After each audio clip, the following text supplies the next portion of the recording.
Assalamualaikum warahmatullahi wabarakatuh. Teman-teman sekalian, sahabat-sahabat sekalian yang saya banggakan dimanapun Anda berada. Video terbaru dari Kiai Ubaidillah Ahmad Tamam Munji.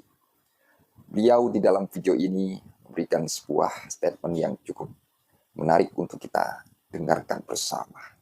Ya, soal Habib Rizik Syihab. Di video yang sudah saya temukan, ini tertulis judul Hasutan Kubra, model Jumawa Rizik Syihab, dan Ba'alwi di tengah acara ziarah Wali Songo dan zuriyahnya. Ini menarik ya untuk kita simak, untuk kita dengarkan ya. Bagaimana, seperti apa sih ya, ungkapan, respon beliau Kiai Ubaidillah Ahmad Tamam Munji ini. Oke, biar tidak panjang lebar seperti biasa, sebelum kita putarkan videonya, ya kita intro terlebih dahulu.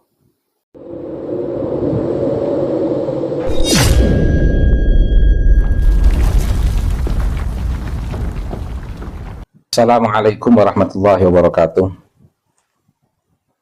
Bismillahirrahmanirrahim. Alhamdulillahi rabbil alamin.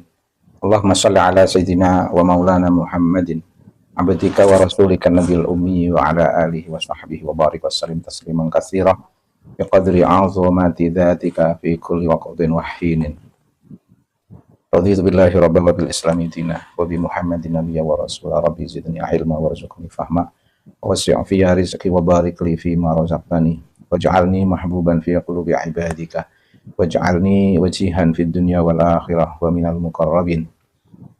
Ya katsiran nawal wa ya hasanal fi'al wa ya qa'iman bila zawal wa ya mudhi'an bila mithal falakal hamdu wal minnatu wasyarafu ala kulli hal amin ya rabbal alamin. Amma ba'd. Alhamdulillah saya masih berkesempatan diberikan anugerah oleh Allah untuk bisa mengikuti perkembangan Izzil Islam wal Muslimin, turut bersama-sama menandai pergerakan syiar-syiar Islam, sekaligus merespon beberapa hal yang kontraproduktif terhadap risalah Nabi Mustafa Muhammad SAW. Salah satu respon diantaranya yang ingin saya berikan pada kesempatan ini adalah agenda yang telah dilakukan oleh Rizik Syihab tentang ziarah kubro. Asumsi kita tentu sama, sebuah ziarah kubur dalam konteks ini misalnya di Syekh Maulana Hasanuddin, wali besar yang melanjutkan kisah Waliullah Syarif Hidayatullah, sebagaimana di Jawa wali besar yang melanjutkan kewalian Sunan Ampel dan Sunan Giri, yaitu Syekh Ahmad Al-Mutamakin. Baik Syekh Hasanuddin maupun Syekh Mutamakin sama-sama wali besar di antara wali-wali Allah pasca Aulia Itis'ah. Jamak kita fahami, umum kita fahami, namanya ziarah itu ya tahlilan bersama, ziarah kubur, tahlilan bersama di kuburan yang melibatkan siapapun yang hadir di situ. Tapi agenda ziarah kuburnya Rizik Syihab ini memang aneh. Ziarah kubur ke wali besar, kita juga ikut senang. Alhamdulillah Rizik Syihab mau ziarah kubur ke zuriyah Wali Songo. Asumsi saya ini sudah masa-masa tobat para habaib ini. Mengakui zuriyah Wali Songo, ziarah kubur ke zuriyah Wali Songo, dan dilakukan secara massal, bukan secara sendiri-sendiri, yang dipimpin oleh Habib. Itu asumsi saya. Saya katakan pada beberapa teman, alhamdulillah ada ziarah kubur massal ke wali dari zuriyah Wali Songo yang langsung dipimpin oleh Habib. Pertanda baik ini, para Habib mau menghargai zuriyah Wali Songo dengan melakukan ziarah kubur massal. Biasanya Habib itu melakukan ziarah kubur massal itu hanya di datuk-datuk mereka sendiri. Tapi ini menarik. Ziarah kubur massal dilakukan di datuk-datuk para kiai di lingkungan tradisi pesantren. Atau ziarah kubur massal di zuriyah Wali Songo. Dalam konteks ini Syekh Maulana Hasanuddin. Senang saya ikut menyambut, senang itu. Tapi apa yang terjadi? Bukan ziarah kubur yang nampak ceramah hasutan. Di mana indikasi hasutannya? Ya jelas menghasut. Syekh Maulana Hasanuddin itu tidak ta'alwi, dengan PD-nya menyampaikan secara publik itu ta'alwi. Ini pendapat yang lebih kuat. Pendapat yang lemah, ada yang memasukkan data baru bahwa Syekh Maulana Hasanuddin atau Wali Songo ke ta'alwi, tapi itu data baru, makanya dikatakan lemah. Di mana-mana di tradisi NU kalau suatu pendapat yang lemah itu tidak dipublikasikan.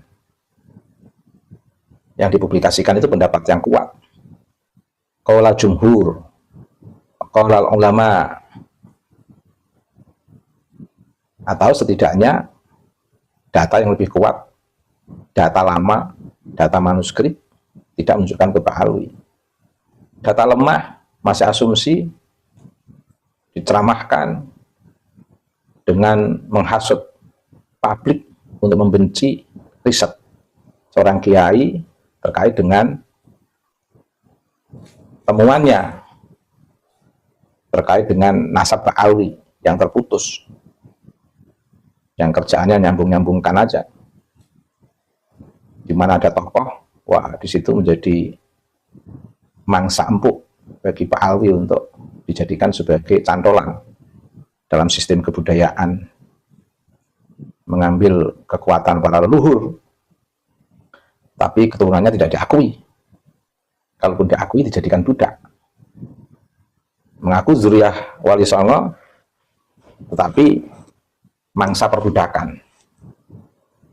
Atau terang-terangan tidak mengakui Wali Songo punya keturunan, kalaupun ada perempuan. Artinya kan tidak mengakui Syekh Maulana Hasanuddin jalur laki-laki dari Syarif Hidayatullah. Dan ini dari dulu para habaib sangat underestimate terhadap zuriyah Wali Songo dan para kiai dalam konteks kenasaban, menjadikan kiai hanya sebagai umpan pergerakan Ba'ali untuk lebih kuat menghegemoni di bumi Nusantara ini. Nah, dalam posisi seperti itu, dengan enaknya menghasut, membangun kebencian masyarakat terkait riset ilmiah.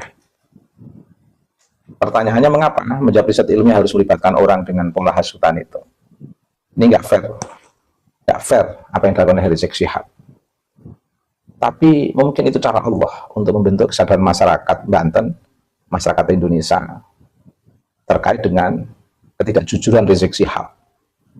Ziarah kubro, tapi yang nampak adalah hasutan kubro. Yang dipublish di publik, di sosial media kan ceramahnya Habib Rizik. Ceramahnya Habib Rizik yang nampak di sosial media. Dan ceramahnya begitu. Oke, selemah-lemahnya katanya ada buku Syamsul Dhohirah misalnya. Itu kan sumbernya dari sejarawan, dan sejarawannya bukan sejarawan seorang ilmuwan murni, tapi ilmuwan tukang dari kolonial. Dan itu lemah, cacat. Tapi itu kan buku. Nah, setiap tulisan di buku terus kemudian memiliki nilai kebenaran, ya tidak. Setiap tulisan yang dibukukan, yang ditulis dan kemudian di situ masuk menjadi data dalam bentuk dokumentasi atau dalam bentuk buku, itu bukan berarti memiliki validitas yang sangat tinggi. Harus diverifikasi secara empiris, korespondensi, koherensi, maupun rasional. Dari hasil verifikasi itu baru ditentukan keabsahan buku itu. Buku itu kan dokumentasi kecil dari catatan ilmuwan tukang. Dikatakan tukang karena dia bekerja untuk kolonial, bukan bekerja untuk dunia keilmuan. Sah-sah saja tulisan ditulis oleh para ilmuwan yang memiliki concern ilmiah atau memiliki tanggung jawab akademik yang tinggi, bisa saja. Tetapi dalam konteks sejarah, karena di situ ada kolonialisme, ada sistem kekerasan kolonial dengan melibatkan berbagai komponen, termasuk melibatkan orang-orang Yaman yang dijadikan kenil, melibatkan masyarakat lokal yang dijadikan umpan untuk sistem divide et impera, adu domba, atau melibatkan para ilmuwan tukang. Kalau sistem ini yang berlangsung kan harus diverifikasi secara ketat. Maka saya katakan sebagai data lemah. Kalaupun dipidatokan ya pidato dalam konteks data yang sangat lemah. Tidak bisa dipublish secara umum, diiringi dengan amarah, sikap jumawa, sak prasangka, dan di situ nampak sekali sikap membangun kebencian.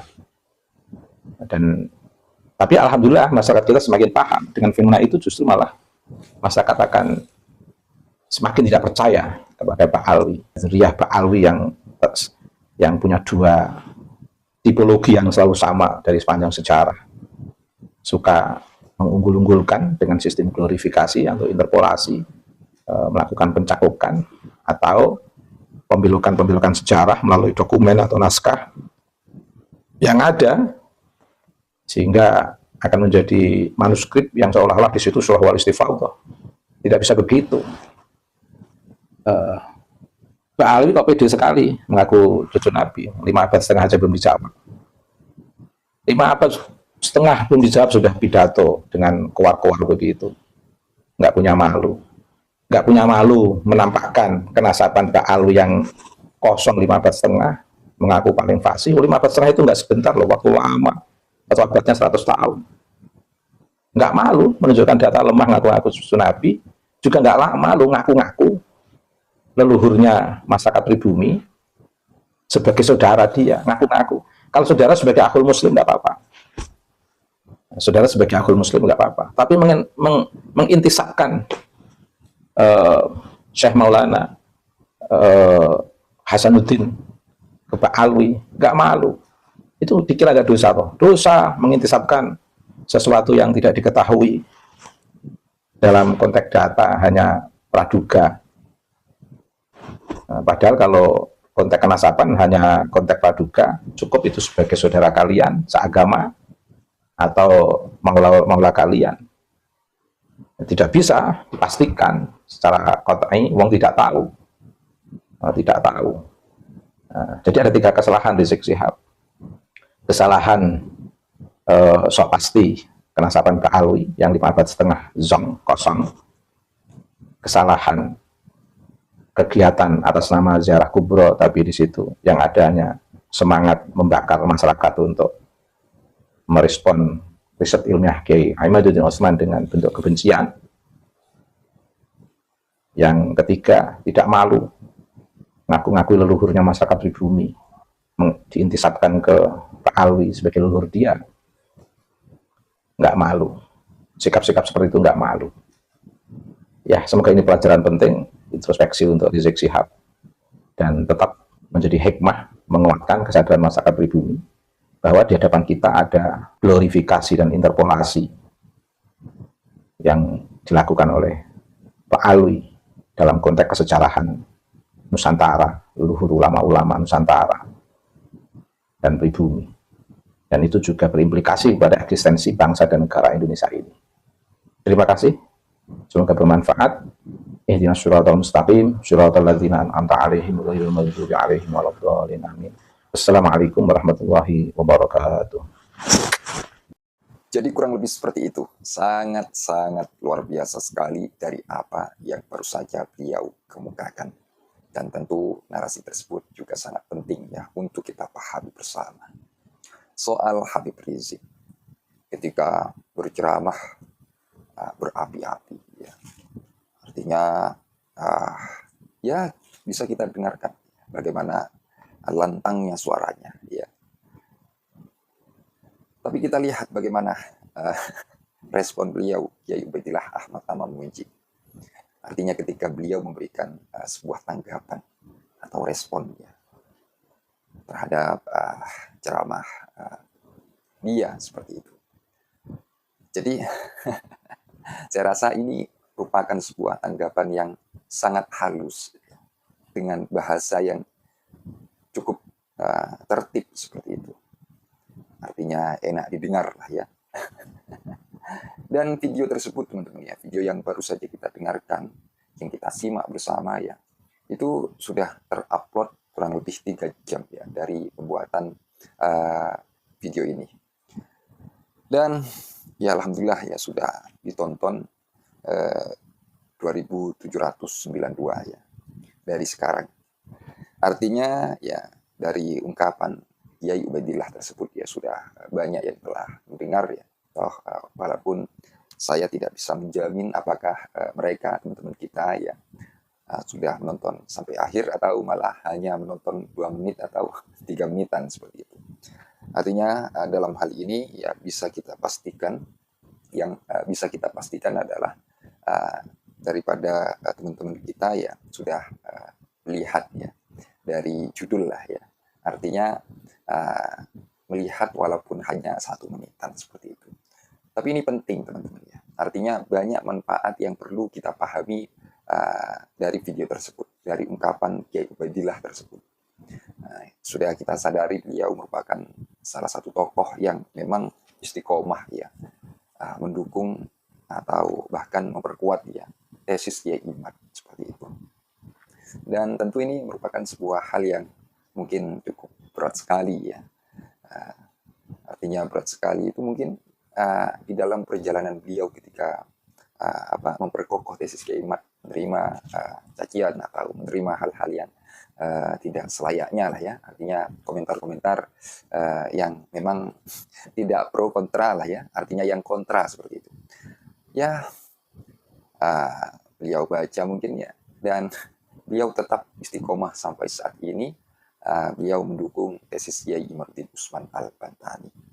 Ya, itu ya. Kita doakan semoga beliau diberikan kesehatan oleh Allah Subhanahu wa taala, dan kita doakan semoga beliau tetap semangat di dalam berjuang seperti itu. Dan mungkin itu saja yang dapat saya kemukakan pada kesempatan kali ini. Kurang lebihnya apabila ada kekeliruan, kesalahpahaman dari ungkapan narasi yang telah saya sampaikan, saya mohon maaf sebesar-besarnya. Mungkin itu saja. Sekali lagi, jika ada kesalahpahaman, kekeliruan, jadi saya mohon maaf sebesar-besarnya. Akhirul qaul, terima kasih. Assalamualaikum warahmatullahi wabarakatuh.